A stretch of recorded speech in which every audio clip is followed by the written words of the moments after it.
Welcome to the Whitetail Legacy Podcast. Tomorrow is opening day. This morning, didn't have a great hunt. Deer didn't move like usual. We just got set up in the middle of this bedding thicket. We've been saving this spot from the rut. It's a nice, I think it's a nice buck.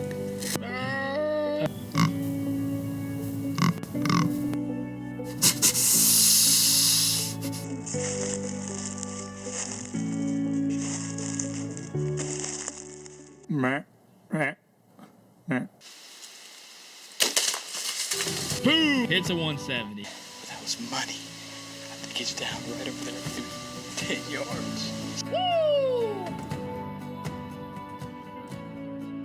Whitetail Legacy Podcast, bringing you back to the hunt and leaving a legacy. Baller rut. Starting over. Woo! Yeah, this is retake, bro.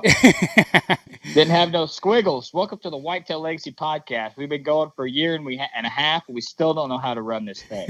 Right? Still in the So- baby's training stages of podcasting. Yes, exactly. So that's why I got pumped up, because we had squiggles. So I was like, let's just run it. Let's just run it, All right, here we go. We're going to get into our partners, and we're going to get right into the details of this epic episode. Yeah. ECW calls. Check out them for all your custom call needs. I was just checking out some slate calls up here at Cabela's. Turkey season's coming up. I got them running my VIP call this year and also my ECW call. I was just blown away by the prices that they wanted for these calls. It's just ungodly, Mm-hmm. $140, $120 for a single-sided call, glass or slate. I mean, that's pretty high for a guy like me. Yeah, it's nowhere in the ballpark that I'm looking at. No. All right, let's get in with the veteran innovative products. So, as like you said, turkey season's coming up. I was thinking about what would happen to a turkey if you shot it with that 175 grain veteran. I have no idea, man. What do you think? Man, I think it would just be like a puff of feathers, and then it'd just be over. Yeah, you don't want to hit it in the breast. 'Cause No. It's going to be gone. Right? So, yeah, check out the 175 grain for all the guys that like to pack a big stick around. That's for you, man. That is. You Check them got out. the VIP veteran shout out. I do. This week, we're going to piggyback off of Kevin's shout out last week. He is the founder of Downrange Excursions. Their mission is focused on providing gym memberships and wilderness opportunities to military veterans, law enforcement personnel, and first responders. Their efforts provide tangible and healthy outlets to combat stress from military enlistment and stateside civil service jobs. They are a 501c3 founded in 2017 to utilize the services of partnered businesses and nonprofits to help carefully vetted recipients become active and prepared for excursions, helping the veterans to find peace within the wilderness, therapy including kayaking, hiking, camping, and behavioral therapy to manage PTSD. The end goal is being to rebuild the self-esteem and self-confidence of the veterans in order to get them reintegrated successfully to a functioning and productive member of the community again. So, Downrange Excursions, not only did Kevin serve for this country, but he's also trying to help out his fellow veterans come back and get reintegrated. That's awesome, man. Sounds like they got a lot going on, helping them, physically, mentally, and getting them out in the woods, giving them a new hobby to pursue, helping them professionally, it sounds like. So that guy's doing a lot of work. So shout out to him, man. Yeah, shout out to him. He is going to be bringing a supplement line to the fitness industry. So be sure to follow them guys on Facebook and keep up with that. This guy is jacked. So I know he's put in the work to produce a quality supplement. So a lot of stuff going on there. Kevin, just like we said last week, man, we can't thank you enough. Matt and Cindy and everybody in the BIP family appreciate you. For sure. You'd be all over them supplements, huh, homie? I will. Yeah, I got to get rid of these bony arms, bro. Yeah. I need to get rid of these love handles. I need to go the opposite direction. Yeah, right. All right, what do we got for scent lock this week? I know we're running the full season for turkeys. The OG Real Tree. Yes. Real Tree OG. Or, O Tree, I Real really, Tree. yeah, O Tree Real I, Tree. I, Heck I yeah. put the baller rut intro on this one. I might need to switch it back to the O Tree, Real Tree. I wonder if people hear the intro at the end of it. They're like, "What is this? What is that?" You're like, That's I when don't think he said that right. That's like when 19 bush lights kick in. Yeah. Just shit don't come out right. Yep. So we're gonna be running the full tactic gear this year. It's it's light enough, flexible enough to get you through the turkey season as well as the deer season. So you can just run with one suit instead of having multiple. I do have my late season suit like you do. Other than that, I run the tactics all year round. Yeah. Are you going to be wearing the scentlock beanie turkey hunting? No. Oh, I'm probably gonna wear that Moultrie hat that I got from Last Breath. Yeah, that's a good Yeah. idea. So just to rep that, bring good luck. Last time I wore something Last Breath, I found an 82-inch shed. So trying to keep the good luck rolling. You're for sure going to get a booner turkey down if you wear it. Yes, I guarantee it. booners all day. I guarantee it. Like 9-inch snoods all day. I would say last year we were podcasting about this time, and you were just calling stuff left and right that actually happened. So I'm probably gonna shoot at Jake. I'm shooting at Jake. That's what I'm calling right now. Shooting at Jake during turkey season. all right, the day you Guaranteed. shoot him will probably be the first time he gobbles. Yeah, probably. Oh yeah, and he's gonna have a half-inch snood. I'm gonna lose the. Yeah, I'm just gonna a lose nub. the secret private snood competition Yes. that's going on right now. We need to get a snood trophy. We need to get that in the works. Yeah. So, all right. Well, we can't get anything working. I mean, I know nothing. Just Nothing. busting our ass trying to get stuff going. It just ain't working out. Getting into Ingram. We extended the invitation for him to go to ATA. So for all you guys that hear us talk about him, he is going to plan on attending ATA with us. So if you have any questions for him and you're going to be at ATA, it'd be a perfect time. Yep. Any taxidermy questions? That guy He's knows the a guy. lot. He does, man. And he's just growing and growing in knowledge and skill. He's growing a lot faster than this podcast is, I'll tell you that. All right, man. That takes care of that. That's it. Wow. Okay. Here we go. Let's get into the show. So, besides our film episode, we haven't done an episode to update you guys on what we have going on since ATA. We've done so much, it's ridiculous, Yeah, I mean, we're talking 3 months. Yeah, and we still have so much to do. We just keep I need to make a list of everything that we get done. It's in my head mentally, but I need to write it down just so it shows okay, we really need to start knocking this crap out. But everything that we have to do. Yeah, Gotcha. I mean, we've done a lot, but man, we got a lot of stuff that we still need to get done. That's like everybody out there. There's never an off season. No, for most people, but what do you want to start off with there? I got your notes. What do you want to start off with here? Yeah, we want to thank everybody who watched our first episode last week, Cody's dove hunt with Rainer. Obviously, we're recording this before the legacy video comes out. Second episode will be out by the time it releases. Yeah, it would have dropped yesterday by the time this comes out. So be sure to check that out. We are gonna host these videos on Facebook from now on, as well as YouTube. So still hit us up on the YouTube. At least there you'll be able to just type in what you want to search for and be able to pull it up instead of scrolling back through our news feed on Facebook. Yeah.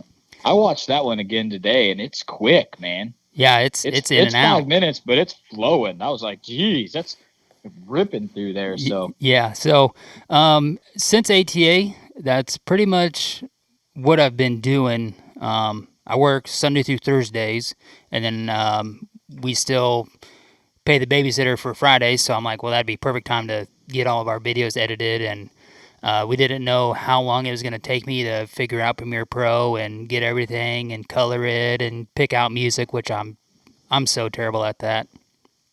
Yeah.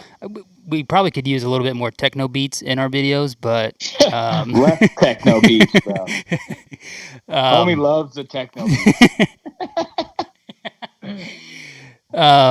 We just didn't know how long that was going to take, and just me having a solid day on Fridays to be able to sit down and do it. So that's pretty much what I've done on my days off, and then my wife works every other Saturday, so I don't have back-to-back days, and then on the days that she's not working, we're usually doing something as a family. So had Fridays and finally got all them done, and then we were trying to decide when we're going to start releasing them, whether we're going to wait until it gets closer to deer season. But then I'm like, well, we're going to put out our turkey stuff right after season, hopefully. So I was like, we might as well just get last year's stuff done and out of the way, and then we can kind of get on a schedule. And, of course, we're jacked up about Mr. Freeze video coming out, so we didn't want to make everybody wait that long to see that video. Yeah, for sure. So then we went to the Elmwood show. Yep. We need to shout out Going Pro. Yep, Going Pro online fishing show. If you guys are into fishing, check them out. That's a buddy of mine. He just started a podcast a few months ago, having some huge names on in the fishing industry. Yeah. That's not something that I follow real heavily, but they're spreading a lot of knowledge. I actually listened to a couple episodes, and from when they started to now, the quality has exploded. So yeah, we talked to Dave there at Elmwood this year and last year, and then he was asking us some questions just about podcasting and kind of the setup and stuff to get and stuff not to get, and it's been really cool helping somebody out, and then like you said, the quality and all that. So that was pretty cool. Yeah, I think we should piece that little clip with him at Elmwood in right here. All right, we're back. We're still at Elmwood, and I'm with my buddy David Kranz with Empire Fishing, right? Yes, sir. Yeah, so we've been friends for a while, and we like to reach out and help other people, and he just started a podcast with Empire Fishing, and we just want to kind of go, and we're kind of deer hunters, right? We do some fishing, but this is our bread and butter is deer hunting, turkey hunting. If I can't shoot it, I mean, I'd go shoot some fish with a bow, but I'm just not into the bass fishing scene like you are. And I don't think I've seen you with a rod in your hand since I've met you. Yeah. It's either hand fishing or doing a little bow fishing. Yeah. So we'll just kind of let you go over what you guys got planned for. And what's the name of your podcast? Going Pro Online Show. Going Pro Online Show. Okay, so go ahead and go over that, where they can find you, and some content you have coming up. So I'll leave the hunting up to you two. So I just recently moved down close to Nashville. I live in Clarksville. We've been going to quite a few shows this season with Empire Fishing and Taurus Tackle. And after the last show that we went to up in Tinley Park, we got this crazy idea to just start podcasting. I mean, it's super easy to, I wouldn't say easy, but it's, as far as editing goes, it's a lot easier than editing video. But we started the Going Pro Online Show. It's just kind of following us along as we progress into summer. Tournament season starts, and we just talk about fishing. We'll give you guys tips, as many tips as we can, and it's everything we've learned when we're out on the water. But it's me, David Kranz, is one of the hosts, and then I also have Joe Graffman, which is a guide down on Lake of the Ozarks, and he is unfortunately not here today because he's at another show. But we're just happy to start getting into it. We're doing 3 uploads a week on SoundCloud right now. Here pretty soon we're going to be on iTunes, but we're just out here cranking them out. And yeah, good luck with that iTunes. I know that was a headache when we got started here, but just like we were talking, the fishing scene doesn't really have an off season, especially down south. And you guys are going to be able to bring content that's relative all year round. So that's something that's going to be really cool about your guys' show. Definitely, I agree with that. And that's what we were thinking as far as getting content out there. I mean, we're doing 3 a week. We're posting one Sunday, Wednesday, and Friday. We're just trying to get as much content out there before season starts really ramping up. But we're happy to help you guys out along the way as well. As far as fishing tips goes, but after our big tournaments, we'll do kind of a recap podcast and let you guys know how we did, what we would have done different, and I mean, just keep it going. Is this going to be a show that you bring other fishermen on, or is it just going to be mostly you guys keeping everybody up to date with what you're doing? So I would agree with both of those things. We're going to be giving you guys the best advice that we've had, and then as far as we'll have special guests on, we have a few big ones lined up here in the near future, and you guys are definitely going to want to stay tuned for that because, I mean, they're big names in the fishing industry. Do you guys have an Instagram? We do not have an Instagram yet. We're still working on that. We're working on Instagram and Facebook, and we're just trying to get as much content out there as we can. Go ahead and get a Twitter while you're at it, because Twitter's where it's at. Yeah, get a Twitter. Is Twitter where it's at? It is. It is. Yeah, I wanted you to come on, and we were at right where you guys are, right? Just starting out, and we had no help, and it was brutal. So if you got any questions, message us. One of us will help you out, and you can cover the fishing side because I'm not in there. So where are you guys gonna put your videos of you guys fishing at? As far as fishing goes, they'll be on all of our personal pages on YouTube. We'll probably post a couple on Facebook, shorter clips, but we're also going to post on the Empire Fishing YouTube page. That's probably where our collaborated videos will be, like when we're fishing together or we just have a ton of content from a tournament. It'll be there. All right, on. All right, say the name of the show again. It is Going Pro Online Show. Going Pro Online Show. All right. All right, all the fishing people out there, check it out. David Kranz, he's a cool kid, and he's got a badass truck. That he does. That he does. All right, guys. Perfect. All right, we're back. That was my buddy David Kranz. Check him out. Going Pro Online Show if you're into the fishing side of things. Let's talk about your shed season, homie. Yeah. Was it a banger? Bro, lit. Just lit. How many total inches of bone do you think that you found? Actually, found about, I'm looking at it right now. I mean, it's so big, bro. I can't even count that high. Maybe 14 inches. 14 inches combined bone. Man, that's mega giant. That's a good find, bro. So, congrats to you on that. That was a stellar year. So, but you were every day that you had that you could have went shed hunting, you were editing film. Yeah. So yeah. I went down there, pulled a couple stands, and was like, oh, I'll just tiptoe around. I got an hour and a half to burn down here, so tiptoed around a little bit. They did some clearing out of the woods. I'm not sure. They're taking out all of the walnuts, I believe. Got a guy from a town close by. He's going to take all that walnut wood and turn it into pallets. So I guess that's what they're doing with that. Really, like from the buck nest stand, like where I had my stand first when I went back there way deep. Yeah. There's a road. They excavated a road, bulldozed all the way down to the bottom to like where Jeff's stand is now. Oh, so wow. if you go in the road on the main field, I know the listeners are lost right now, but if you go in the road on the main field, you can walk all the way on a bulldozed road up to the buck nest stand. It's insane. So that is insane. Yeah. I was going to try to get a stand right there on that scrape that they've been just nailing the last 4 years for about 3 weeks. And with it being freshly bulldozed, I'm not sure how that's going to work. Is the tree still there? No. The tree scrape that they were hitting, was it still there or is it gone? I think it's gone.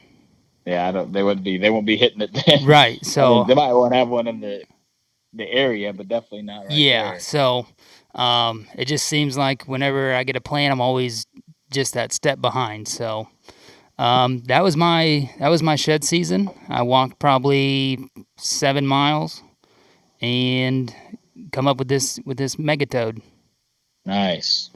Add it to the pile. Yeah. I ended up finding 12 82-incher and one in the 70s, and then a lot of 60-inch sheds. It was a big shed year. 2 dead bucks, and That's about it. Walked the ground that I'd never walked before. The lease, 0 sheds on. Yeah, it was dry. Yeah, first year for that, I don't even know. Other than poachers might have came through. The neighbor said that there was a bunch of tracks on his side. I know that there wasn't any snow, so they definitely could have came through and hit it. Shed poaching around me is just huge. I don't know. People are obsessed with sheds. They used to not be cool. Shed hunting used to not be cool, but Right. it is now. So, but oh well. Bro, all it takes is one cool kid to do it, and next thing you know, everybody's jumping on the bandwagon. Yeah, that's for sure. About the time that I was shed hunting hardcore, you did something pretty unique that I think we should talk about that I've never done before. Yeah. I've been wanting to talk about this for a while because it was kind of a sketchy but organized chaos, and I'm not sure. It sounds like they do this all the time. So I was invited to go on an Amish-style coyote hunt. This would be the Saturday after Valentine's Day. So the Amish, they have a lot of connections and stuff with the landowners, people doing work or they're getting supplies or whatever. Very friendly people. They know a lot of people. And they just went around and started asking landowners, if they could have permission to coyote hunt. And most of the landowners said, yeah, there was a little drawn up ruling, like you can't pick up any dead bucks, you can't pick up any sheds. If you do want it, we have to get a hold of the landowner, which would probably be impossible at that time, of course. And you had to use nothing smaller than a 4-shot, or nothing bigger. I can't. You had to use 4-shot. I think you had to use 4-shot. And then what we did is we just, if the permission allowed it, we just circled the country mile block, all 4 sides. And then we are about 80 to 100 yards apart, and everybody just started walking towards the middle. It's freaking nuts. Yeah, so, obviously if there was any deer or anything that come out, you ran into, like you had to kneel down. They were pretty strict on the rules, which is cool, that way nothing serious happens. And I think when we went, there was 56 hunters. Me, my wife's cousin, and his sister, and his dad and his girlfriend were the only non-Amish people there.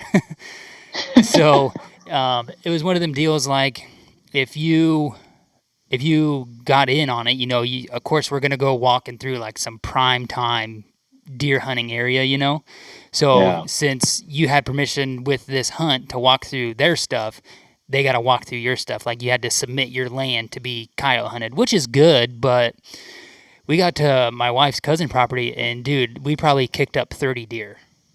Oh, And man. none of them were bucks that were still holding at least. They're all does, and they got like an 8-foot fence and deer bouncing off the fence trying to jump it and shit and get out of the way. I think they killed 2 off of their property. And so hang on. Is this where the big deer is? yeah, bro.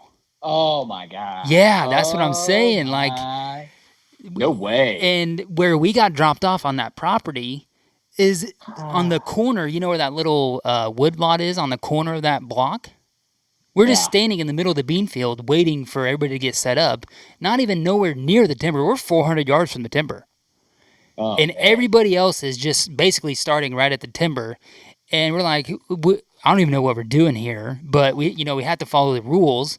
But the people whose property it was are 400 yards away, and everybody's just crashing right down through there. I said, it's cool that you got to walk your neighbors and like see what's over there, see what the deer are doing over there. Because, we're talking middle of February, so there was some snow on the ground, so you could definitely tell fresh sign or fresh tracks, what the deer are doing, how they're using the land and the way they're moving for the late season. But then I just told him, I said, dude, they're going to be walking right through the heart of everything. Like, we're all just going to be meeting in the middle of this. I'm out. He's like, I know, man, but, hopefully we can at least kill a couple coyotes, and, we're not the only piece that's getting ransacked today. So I was like, dude, there is just a mega giant out there. So Nobody found his shed and nobody found him dead, so I guess that's Oh good my news. gosh, dude. Yeah. He's probably a county over after that. Well, it was pretty wild. That's the most scary thing I've ever heard. I'm scared in the hotel right now just Dude, thinking about that. you should have heard me out in the field. I was losing my shit. Like, dude, we're just gonna run right through this whole thing in about 8 minutes. Takes about 45 minutes for everybody to get set up, and that's kind of frustrating because you're standing there. And luckily, it was a pretty decent weather day. And then when the leader, the Amish leader of your group, says go, like, these guys, I mean, if you guys have worked around any Amish or anything, like, they're not joking around. They're dead serious. They're set, ready to go, no matter what it is. If they're putting siding on your house or building a gun blind or, doing this coyote hunt, I mean, they are just getting with the program. So we're almost like walk running. And it takes about 8 minutes to get a country block wiped out. Wow. So it was like just the idea and hearing about that, it sounds really sketchy, but after like your first or second block, you're like, okay, this is working. So the first block we went to, we kicked up like 18 deer, and them guys all just, let it go through, of course. And I think we killed 2 coyotes there. Then we went just right across the street, and I don't know where all them deer went because they said that they ran across the road, and then we never seen them when we did that block. I think we killed 1 off that second one. Like I said, we killed 2 off of my wife's cousin's property. And then we went 7 for 11. So we seen 11 coyotes, 4 of them got away. We shot 11. There was 56 hunters, and there was guys from like Wisconsin, Tennessee, Kansas. Gee. Yeah, so I mean, it's a big deal, and it's something that they, I guess, do quite a bit. They had done one in Kansas, I think, just like 2 weeks before that, and there was 140 some hunters, and they killed 111 coyotes. So holy smokes! It appears to be a very effective way to get on some dogs and get them killed. And just the only thing is with using the 4-shot, you're not really getting that long range to get out there and knock one down. But 2 guys, 80 yards apart, 100 yards apart. One dog tried to slide through us, and the wife's cousin shot him, and he said it was like a 30-yard shot. And other than that, I don't think I'm not sure how the other ones got out, but I never heard of like just running right by somebody and getting out. Yeah. So that was pretty cool. They had Amish donuts there. I was on the diet, but I smashed one. Nice. You can't pass that up. So no.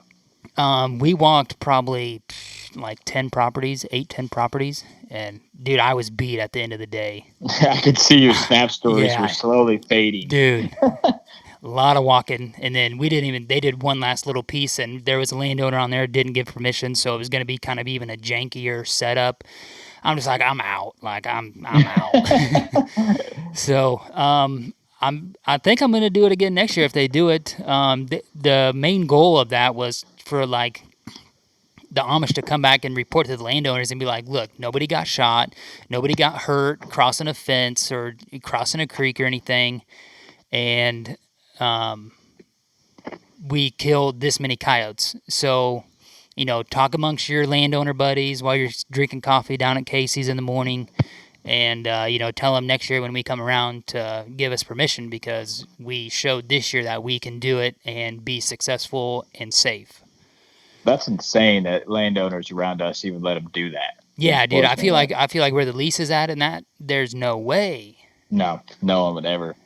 So, pretty cool deal. And like I said, man, it's something that was totally out of the realm of what I've ever done before, and it was pretty cool. Yeah, for sure. So, last weekend we did some work, bro. I was not prepared for that much work. I'm not sure why it was so much work, but if we would try to podcast after doing that, there'd have been no way. Yeah. So we burnt. I mapped it. on a hunt stand. Oh, and yeah. it's a little bit over 14 acres. 14? Nice. Yeah. So we burnt 14 acres of really tall CRP. When it was standing, it was 8 foot, probably 7 foot. Yeah, like you would have had to struggle to walk through it while it was Yeah. full grown. So, and we did it on a really good day. I think we started just a touch early, and that wind died down, and it was just perfect. But we went in there, we mowed a fire break, we did everything right. We started it, and then the wind switched on us, and we got out of the fire break a little bit. Yeah, just a teeny tiny bit. Yeah, and it went. Luckily, we knew that there was a creek there, and it wouldn't go back to past the creek. It got past the creek it went to the creek 2 or 3 times. Yeah. And once we kind of got that done, it was pretty easy sailing from there on out. Right. But part of the stipulation to hunt this property is we had to burn this field. And then also I am a birdhouse maintainer now. Nice. I like that. I'm a bird colony maintainer. Also to hunt this property. I take care of birdhouses, and I take care of a bird colony where they will nest. So that's something new for me. That's the things that you do to hunt good property. Right. Whatever it takes, and we have a lot of good stuff coming up to maybe open up other little pieces for us. So that's always excited to get in and explore new ground that we already know is good. Mm-hmm. We just haven't been able to hunt it to figure it out. So, and if you don't mind, I want to dig deeper into like our setup on the burn, but yeah. Oh man, I don't know I can't remember what I was gonna say. We'll just go into the little bit more of the details of the burn, and then I'm sure in 5 minutes I'll remember what I was gonna say. All right. So the wind was coming out of the east, right? East, northeast. Yeah, it was more north when we started, and then it went east, and that was the problem. Right. So we had started in the southwest corner of the CRP. That way, yeah, it'd be the furthest point away from where we didn't want it to go. Yeah, well, where the wind was going. So we're gonna burn into the wind. And then that's how it kind of jumped the fire break there. We were still kind of getting set up, and we were just kind of moseying around, and Cody lit the grass, and we didn't know how fast it was going to take off. And sure as shit, I mean, it started going. So backed the truck up, and that was all she wrote. It was taking off. That wind jumped it over the fire break and then went back towards the creek. So we spent the first 15 minutes just trying to corral that, and that way it didn't like smoke up any dead trees or get onto something that was going to burn for 4 hours. And we just kind of wasted all of our energy off the get-go. And I think if we had been a little more patient and getting set up to where we both could have been there, I think if it started to jump like it had when we were on down the line, we'd have been able to keep it all corralled and been good, Yeah. So definitely have to watch your wind. You're going to want to burn into the wind like that. Do you think there's anything with the fire break that we could have done better? Tilling it, man. If you could have tilled that, we could have lit that thing into the wind and had no problems. Yeah. So if you're going to do a fire break, make sure it's as short as physically possible, and be prepared. Fire's kind of uncontrollable at points, so you need to be prepared to, if it does jump here or there, you're not going to hurt anything. And really, the only thing we need about like 2 or 3 more hands. Yeah. Really. And then, like I said, literally 5 minutes after we started, the wind switched to the east, which moved the smoke to where we needed to put out the fire. And that's what we were struggling with. And then, once a little piece gets going, and then, it's just dead grass. So it's just going to light up as fast as it can. And then next thing you know, you've got a 4-foot area, a 14-foot area, a 44-foot area, and then the heat off of it is just insane. So the heat's going to blow right where the smoke's going, and you're not going to be able to put it out. And even if you come from the upwind side, the heat is just still insane, and you're not going to be able to do much with it. So, then the wind switched back to the north, and it was pretty much gravy from there on out. It was just putting in the time to get it burnt. I mean, that's a lot of ground, and it was going to rain. We knew that, so we did it right before the rain, just in case anything was still smoldering. So what did we start burning? Like probably 145, 150? Yeah, probably. And then we knew the rain was coming at 6 or 6:30, and I think it ended up started raining about 10 to 6. So we knew that the rain was going to put everything out overnight, and we were kind of. I mean, it was just like Cody said. Once it got going and we got it under control and in the fire break and everything. I mean, I was doing a bunch of stuff on my camera, trying to get some content made. And, I just was basically keeping an eye on it. And then I'm like, man, it's getting late. It's going to start raining. I can see it on the radar. So I said, well, here's what I'll do. I'll go up like 40 yards and I'll just take the torch and I'll just make a line. Just every 3 to 5 feet, I just, light the grass. And then I was going to let it burn back towards what was burning, so the wind it's going to be going with the wind now. And I tell you what, when I did that first 40-foot or 40-yard stretch, by the time I got to the fire break, what I lit first, probably 80 to 100 yards away, was already burned back to the fire coming the opposite way. So we just didn't want to get a fire bigger than what we could manage because, 1, we were already tired. 2, we didn't have any hands. And 3, we're on complete opposite sides of 14 acres with a huge crest in the middle, and I can't see what the hell Cody's doing. Yeah. So I was like, we got to do something here. So I did that, and I was like, okay, that was cool. It stayed in the fire break. I was like, I'll take another swing at it. So I went like 60 yards.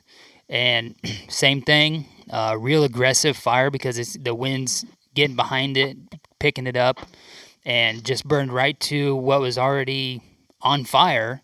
And when it got there, obviously it just burned out, and the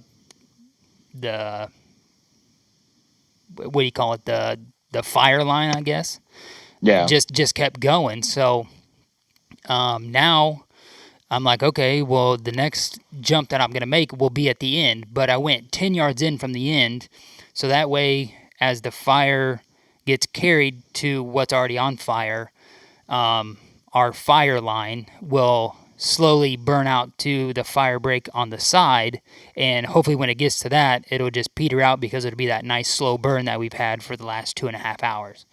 Yeah. So we got aggressive with it after we got comfortable and knew that it wasn't going to get carried away, and it was an experience. Yeah, this is something that we haven't done a lot, And the thing about us is so we were going to do it on Saturday, and we were going to have more help there, but with our schedules being so tight, with me being on the road, homie only having one day off, pretty much, where he doesn't have, kids or wife or anything. Mm-hmm. I was like, Friday's the day, right? Because Saturday it's going to rain all day. So Saturday the plans are shot. So we made a impromptu plan to go out there, get it done. And in Whitetail Legacy fashion, it wasn't very smooth, but it got the job done efficiently, right? Yeah, yeah. And of course, everything we do on that property is just utter chaos. Yeah. So we had fun though. Everything we do, we have fun. Yeah. So we learn a lot, and we know we have a little bitty, maybe 1.5 acre, 2 acre piece. Yep.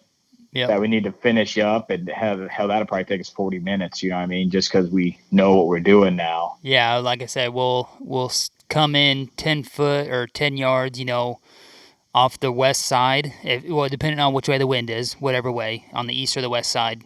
And we'll come in like 10 yards. We'll do a stripe, let it burn towards the fire break because it's going to push with the wind or push against the wind. And then we'll just pretty much, I think we could just do it in one swipe. Just go 10 yards from the other way, let the wind carry it down to what's already on fire. And just like you said, it'll be about a 40-minute deal probably, and we'll have all of that knocked out. Yeah, we need to get that done here soon. And then go in there and hang that, see if we can get that stand hung in that crooked tree. Yeah. But it's exactly where it needs to go, right? I mean, there's no other option. I'd like so to get down there at the tree and see how far. We need to almost like mark. I know you were there with him and know like where the food plot's going to end at. Yeah. But I just like to get down there and like mark it, see how many yards it is. Yeah. Like I don't want to set something up and have it be like a 37-yard shot, Yeah. But I mean, you might not have any option either. Yeah. But that's where you got to be. You got to be in that creek draw. Yeah, you have to be in that creek draw, and they're definitely going to hammer the bottom of that food plot before they go up top. I can just see, I know they're already using that creek draw, so they're going to be going right there and feeding, you know what I mean? So, yep. But that's another thing we can cover. So we're going to do, it's about 1.75 acres of beans on Boonertown, and that's part of the stipulation to hunt it. We have to plant this plot. We're more than happy to do it because it's only going to benefit us more. Mm-hmm. And I said Boonertown. We're changing it to Booner Motel officially now. Or Boomer Motel. Yeah, or Boomer Motel because there's Booners there, but they just cruise through. I mean, they were there for a day and a half. Yeah. If you were hunting there on the right day, you'd have been like, "This is the greatest piece of property I've ever seen in my life." Yeah. Yeah, you'd be like, I just seen 7 shooters today. You'd be like, this has got to be borderline high fence. Yeah. Everything we do is high fence, bro. But yeah, anyways, 1.75 acres. We're going to put the auger wagon blind. I got to get started on it. I know. You got to get off the road. I know. I went on Google and got some like plans of different ones that have been done. And I got all the material that I'm going to need to do what I want kind of wrote down. And so I kind of have an idea what I want. I'm really hoping we could get like the boys out there early season on the plot. And just even if it's like 1.5 hours and we just go kill a doe or something, that'd be super, super cool. Yeah, it would. So I'm going to try to soundproof that thing so they can bring tablets or play with cars on the floor or what. I mean, me and you could sit on different ends and play beer pong. I mean, it's so big, you know what I mean?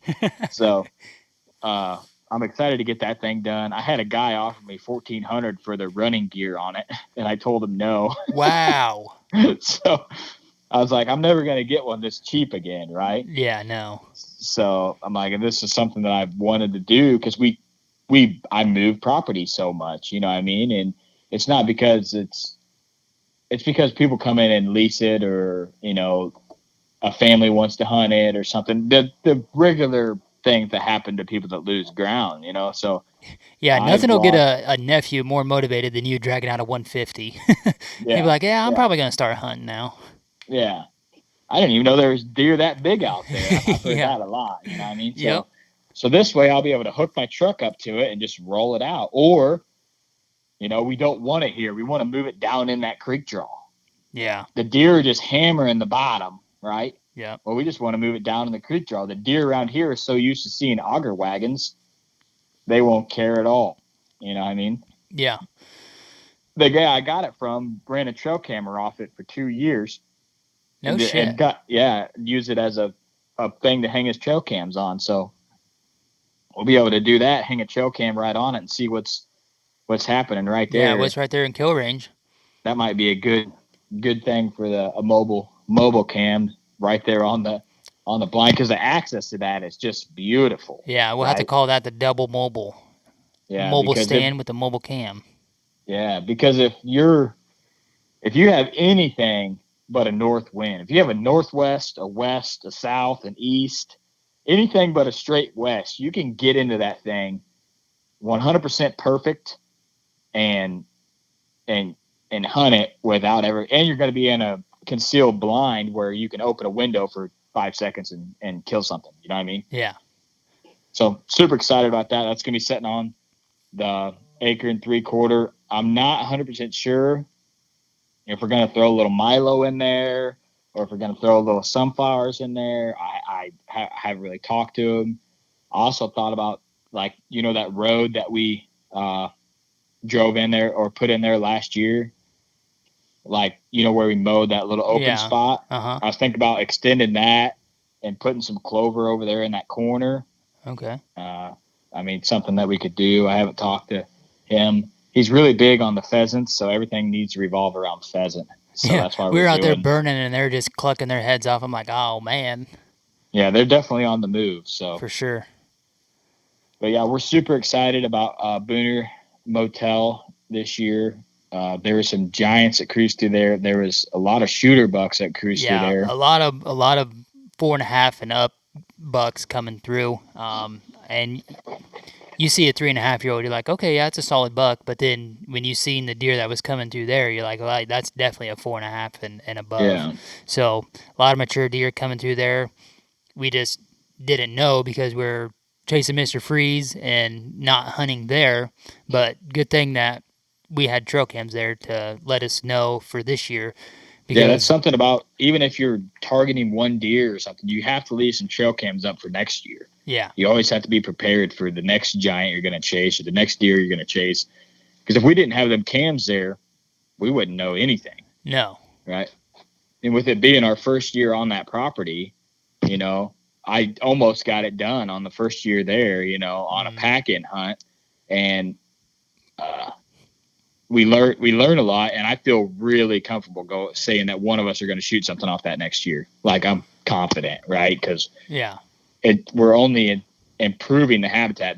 We thought that CRP was thick when we mowed it last time, dude. Look out! Right. That after we burn it, that shit's going to be crazy. So it's only going to benefit, those bucks that I was saying that I seen just stand up right out in the middle of it.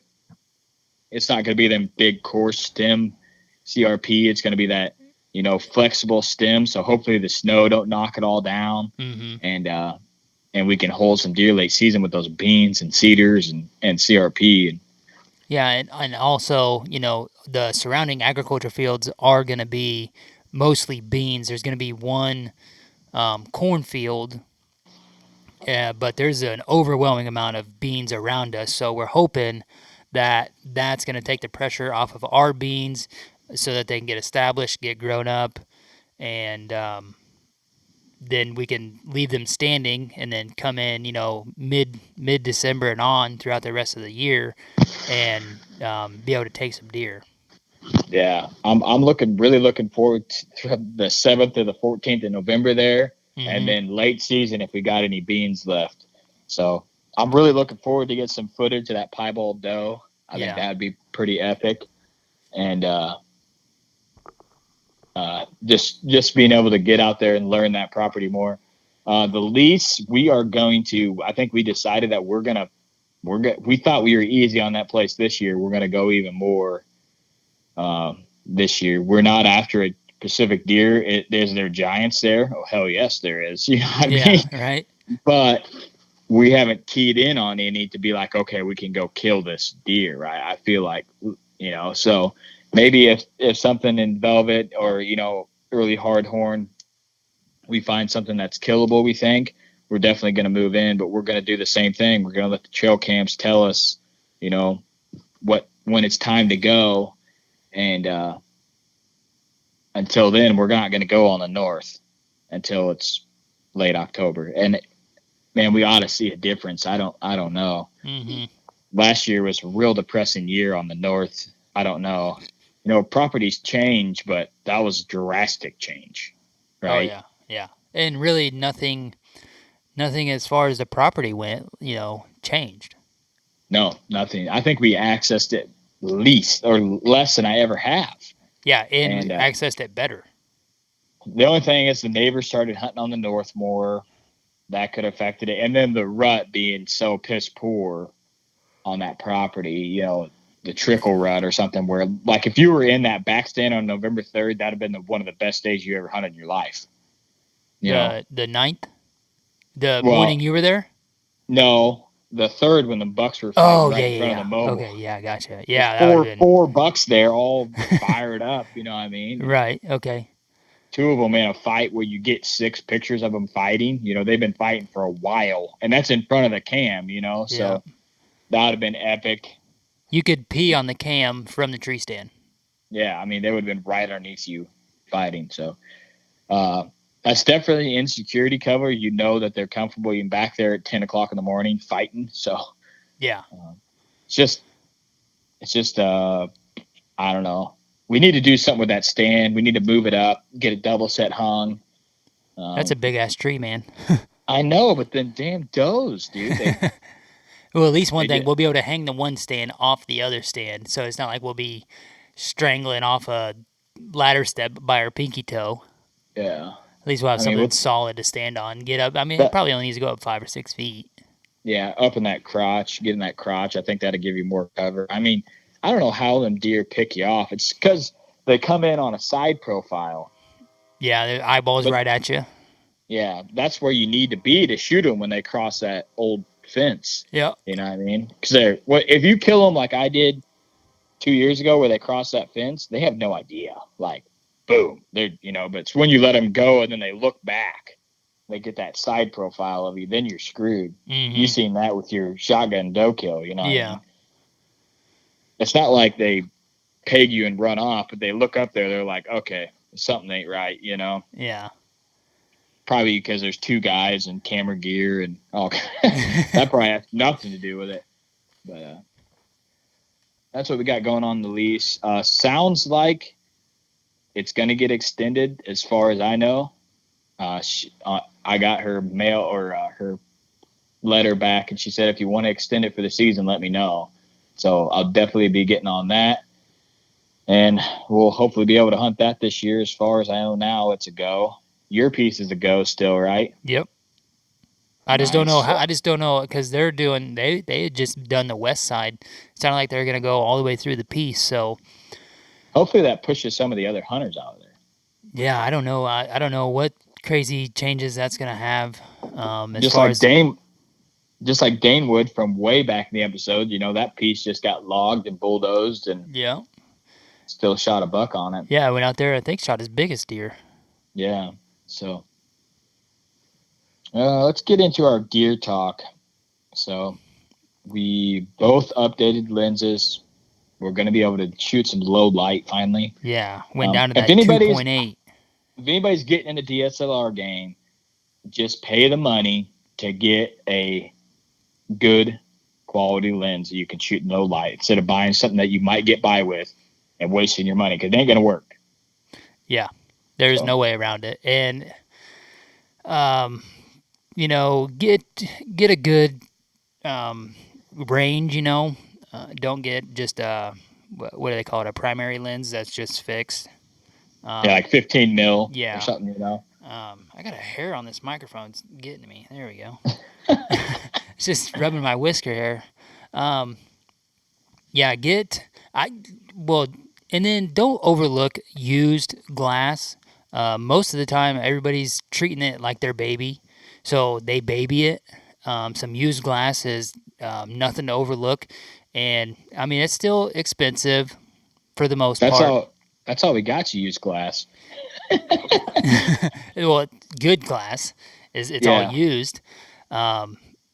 But it's definitely worth it, because how many times has a deer come in the last 10 minutes of shooting light? Like, that's when the big boys are coming in, Yeah. So you got to have it if you want to get that good quality right there at the end of low light. So just with my 2.8, like, I can't even imagine having like a Canon lens or a Sony lens. Like, I bet that is just off the charts.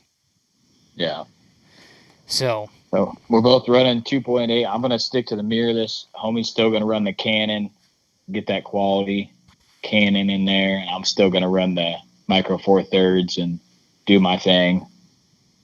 We're filming together this year. Yep. We're filming turkeys together this year. Hopefully bring you guys some turkey content. We'll see. We're going to try some stuff we never tried with turkeys. It's going to be challenging, but we we like that style, and Yeah. we're gonna try to make it our own and have some Oh, fun with it. you talking about filming? Yeah, Yeah. I got some ideas. If I knock one down, how I want to tell that story. yeah.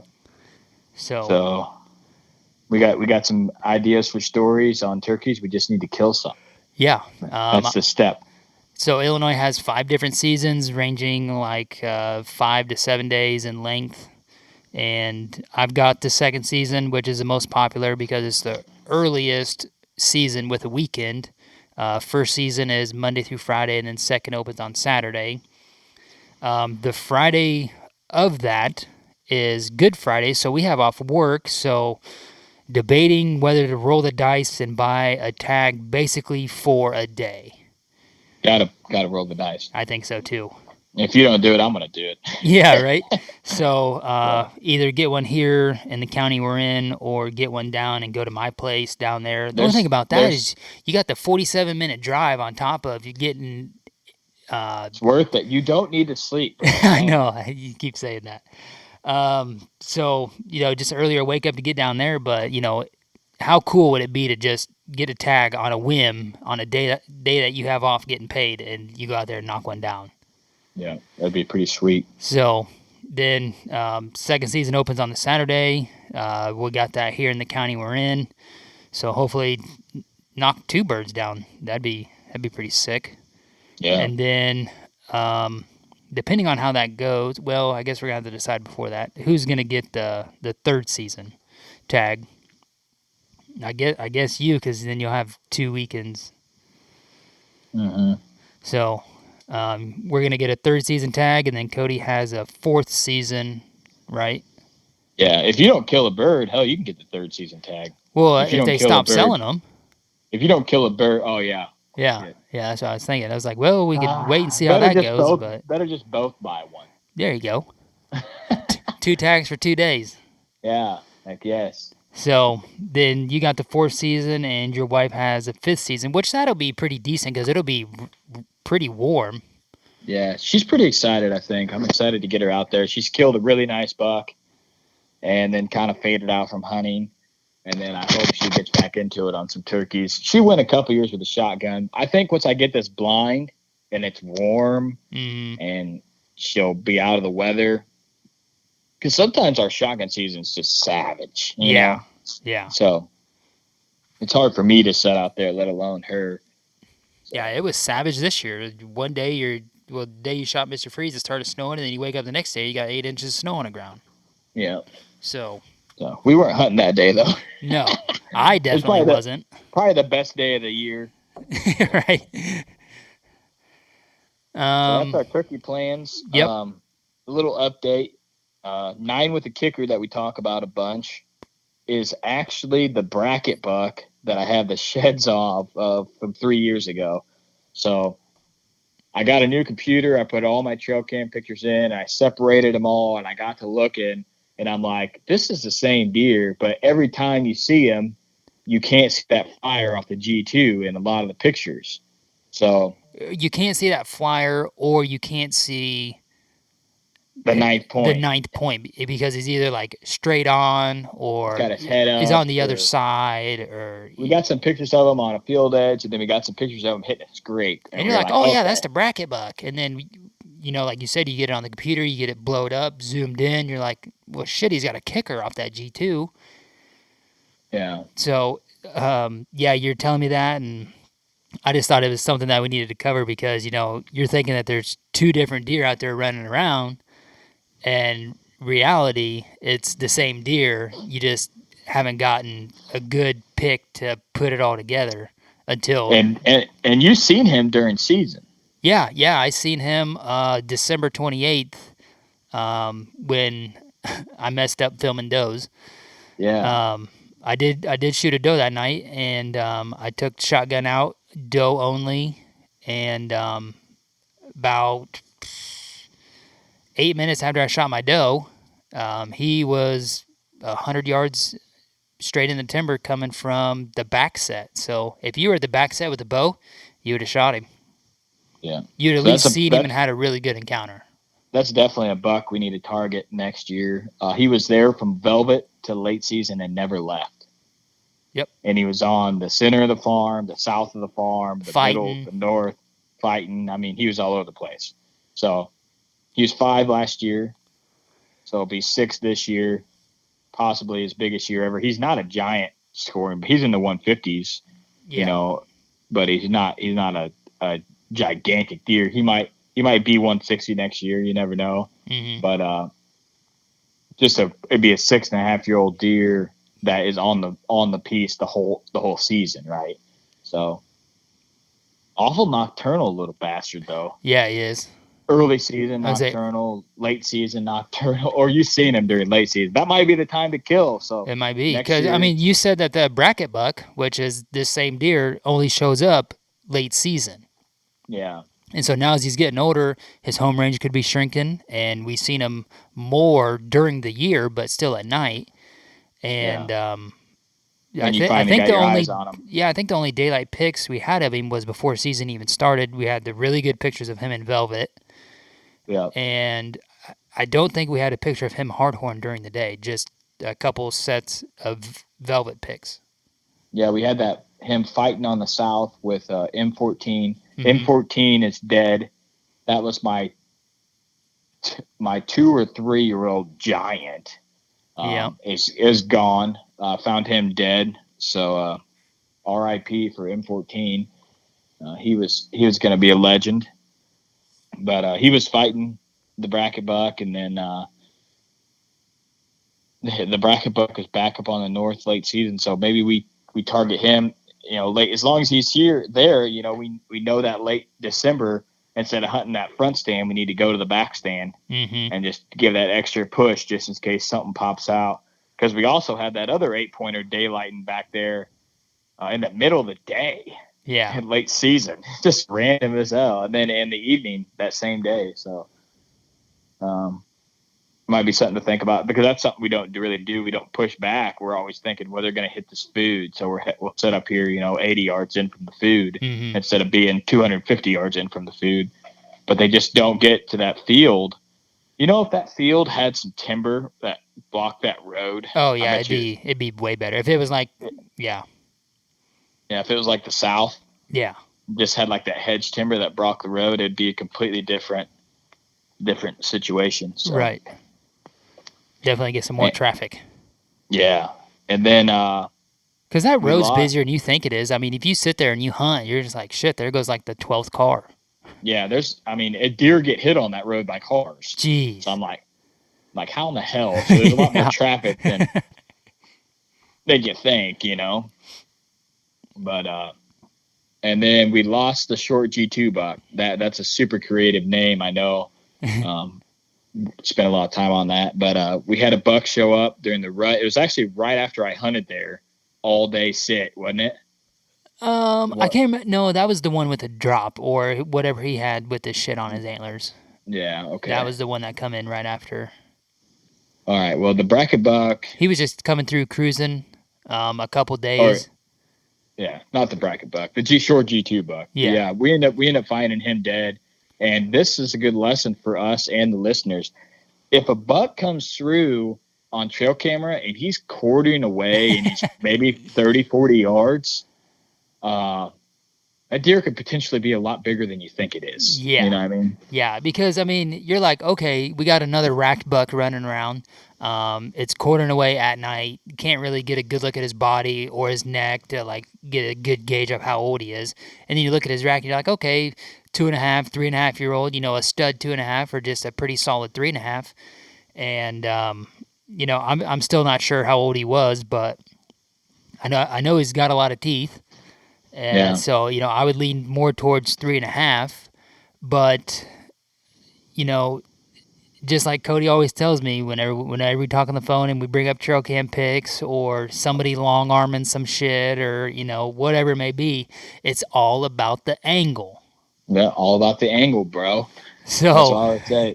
And this just proved it, man. This deer we thought he was high 120s, 130 class, and he was probably close to 150. Yeah. You know what I mean? Real solid 10.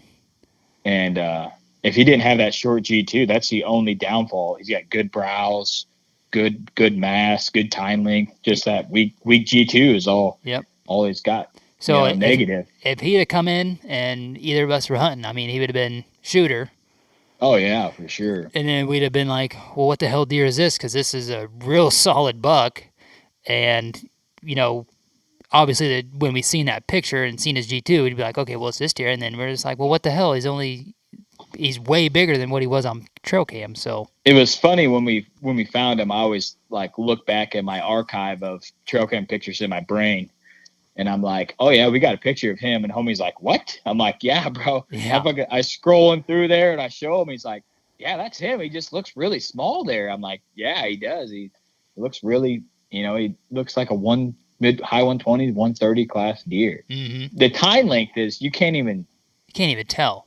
But it's definitely him. The G2 squiggle. Yeah, because the G2 is the closest point short to the camera. Yeah. Yeah. So you could definitely tell it's him. But that's just something good to think about. If you got a buck that's daylighting and you got one trail cam picture of him, you go in there to kill him, he might be a little bigger or a little smaller than you think, So you can't rely on the trail cams to tell you the exact size or age of anything. But we were surprised on that. But he's dead. So we lost 2 really good potential shooters on that piece. The neighbors shot 2 bucks. I know the guys to the north didn't shoot anything like they normally do. They got the best ground and never shoot anything. I have no idea. Huh. But we know that the Pennsylvania guys with 40-something shots opening morning, they shot something. Yeah, right. So, but the legend, he made it through. Well, we don't know. If we get a velvet pick of him, holy smokes. That'll be pretty epic. I'm looking forward to Sidekick, whether he hangs out or not. I gotta know if that was the deer on Booner Motel. Like, dude, if that's the same deer, it's not even funny. I'm gonna lose my brain. Yeah. We got a buck on trail camera in the summer on my lease, which is probably 3 miles? Maybe. We should hunt stand it. Yeah, it's probably 3 miles from Booner Motel. And we have a buck in the rut that looks exactly like Sidekick. Yeah. Cruising through there. And, so, I mean, that's what he's doing. He's cruising. So, dude, it very well could be. And it's literally on the same road. Yeah, to get splits that deep on both G2s like that, that's rare. Yeah. Just perfectly symmetrical. Looks like a mule deer going through there. You know what I mean? That's not something that I have a lot of on my piece, not big, deep split G2s like that.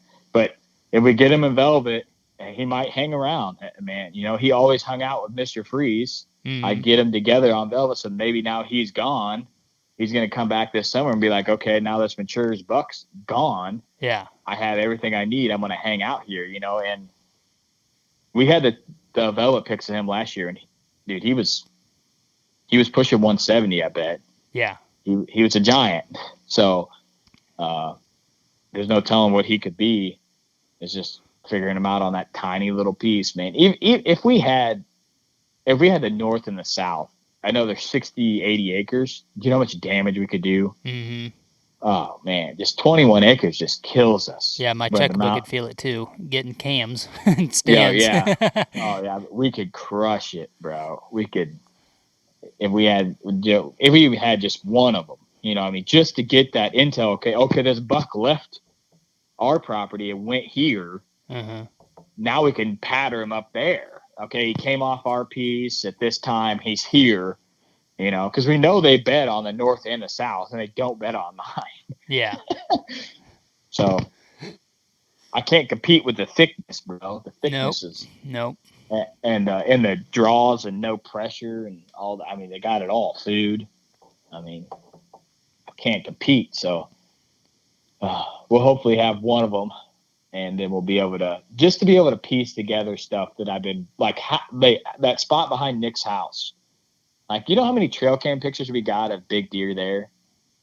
But if you hunt it, you don't see anything. But then you cross the ridge and you go to the honey set, it's on fire. Right.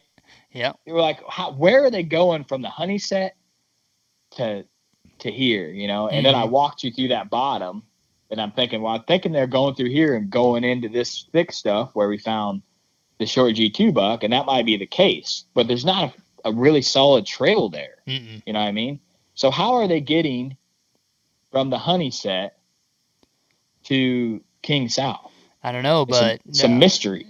I can tell you it's thick, and there's a lot of deer in that area. But when you're in the honey set, you look down there, you don't ever see any deer down there.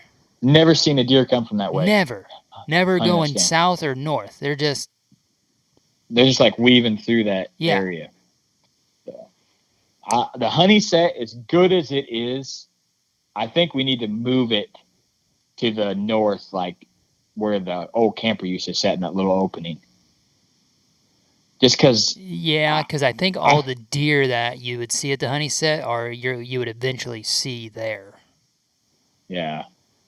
I know it's going to be riskier on the wind and the access. Yeah. But the honey set's good, but man, it's just they're not in daylight. They're there all the time. It's just an hour before daylight and an hour after daylight. And we're limited. We're literally 50 yards from the property line right there. Yeah. You know what I mean? And what are you going to hunt that on?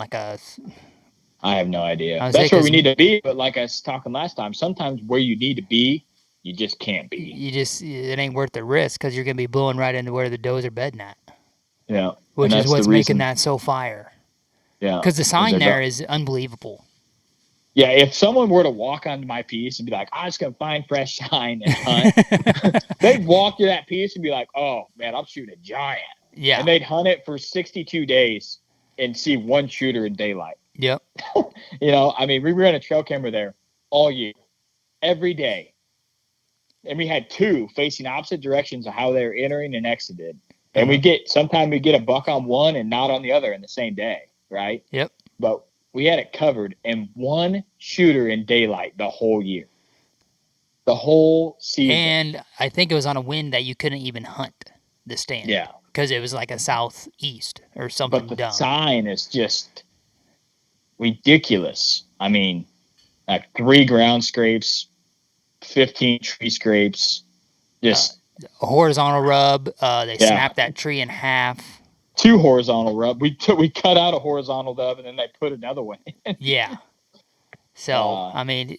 Yeah, and then you turn the corner and there's like 8 more ground scrapes right down that road. Yep. Literally 2 foot apart. Boom, boom, boom, boom. Yeah, it's like every bush that hangs out in there is just getting whacked.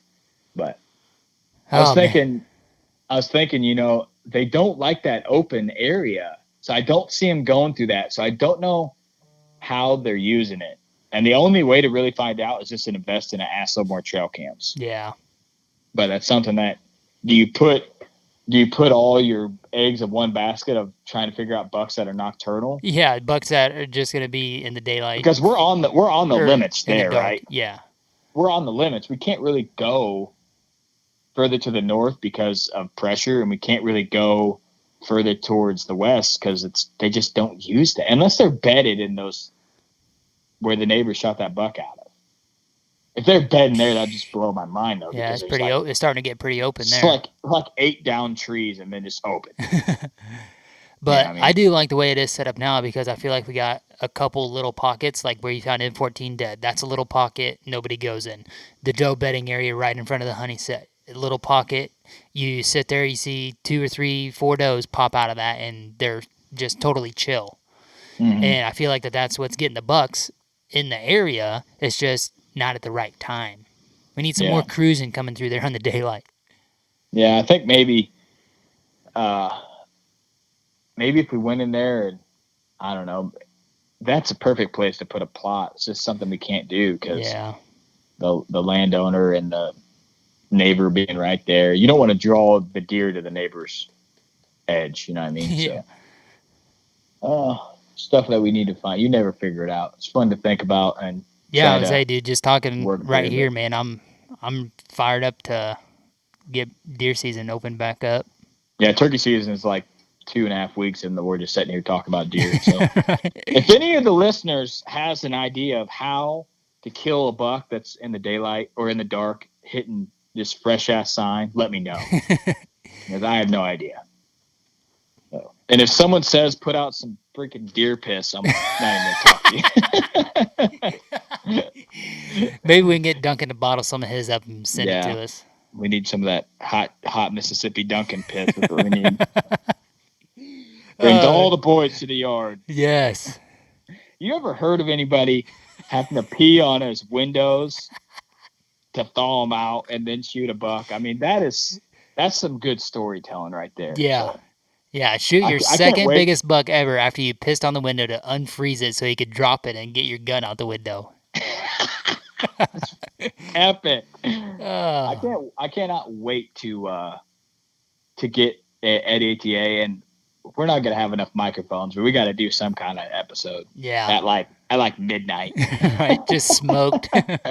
Yeah, It's going to be a lot of fun. we covered everything, didn't we? We did. We got everybody caught back up. Yep.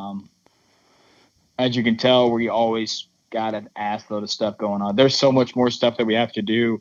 We need to hang stands on Booner Town, finish the burn, get the plot ready, get the blind ready. I mean, the list is endless, and that's just one property. Mhm. If we get the south, look out. Oh, yeah. Look out. Yeah. Man, I hope we can do that. We got a lot more work to do. And luckily, I just got stands just laying all over my garage right now, ready to go somewhere. So, Yeah, I've got one here, and I got a ladder stand here. So I think I got 6. yeah, awesome. Yeah. I'm gonna kill a and megatoad off your light post off the garage. Heck yes. Got to get them in a tree somehow. Right. All right, guys. We hope you enjoyed this episode, catching up. Did you have anything else to tell them, homie? No, I didn't. Just putting in a lot of work. Still got a lot of gear to buy as far as filming stuff goes, and the little knick-knack here and there for hunting. But as far as like gear-wise goes for hunting, I don't think we have much to buy. It just depends on if we pick up some more land. Definitely gonna be buying I believe gonna go Exodus Mobile. I think gonna go that route now. I know he said after ATA is gonna go Moultrie, but man, the 5-year warranty, you just can't. I got to get one of those Moultries and just try it out. Yeah. So I'm getting a Moultrie just try it out. Okay, so we're running three mobiles. Yep, we'll have 3 mobiles. That'd be stat. Other than that, the only thing left to buy for like actual hunting is I'm gonna buy a new release. I'm gonna buy some Glory Knocks and some more stands if we pick up some other property. Yeah, my list is too long. Shit I want that I don't need. Shit that is not gonna help you kill a big deer. $10 an inch is what I shoot for it out to be. Nice. Yeah, $10 an inch. So. Well, last year you're probably pretty damn close. Yeah. All right, man. Get out there, get your kids involved if you can. Try to leave a legacy, and Whitetail Legacy's out.